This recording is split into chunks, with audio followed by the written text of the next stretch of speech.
This is the most affordable multi-effects unit on the market today, but is it any good? I'm going to give you the scoop about the good points and the bad points of the Sonicake Matribox.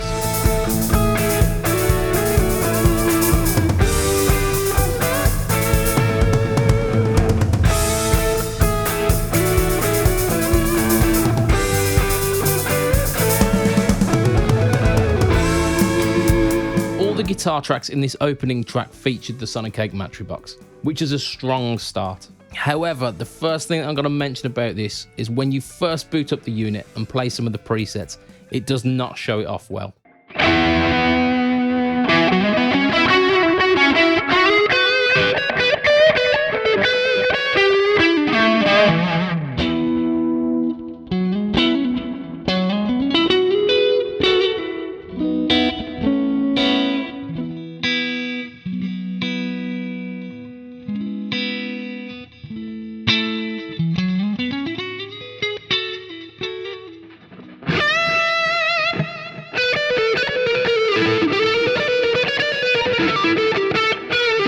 Like with most multi-effects units, the presets are designed to show off what this unit can do. But by doing this, most companies oversaturate things with too many effects, which leads to a worse guitar tone. So the first thing that you'll need to do is edit some of those presets. But how easy is it? I'm going to be honest here, I didn't read the manual when first booting this up, and I still managed to edit some presets. Surely that means it's simple enough, right? Well, in my experience, it's not the most simple multi-effects to edit, but with all the knobs and dials, it makes it reasonably user-friendly. I give it a solid 5 out of 7 for ease of use. Internet meme time. However, for those of us who have got a fear of editing things on a tiny screen with little buttons, Sonicake have you covered. They have a desktop editor for Windows and Mac, which allows you to edit everything on your computer. This is a really surprising level of detail for such an affordable unit.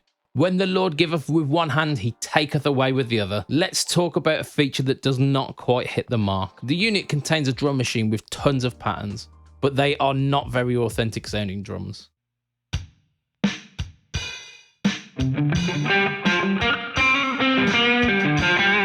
The drum machine is quite fiddly to get working to, so it ends up feeling like this feature is not worth the effort. Whilst we're here, the looper isn't exactly intuitive as well. It's slightly more usable than the drum machine, but it feels like a feature you could do without.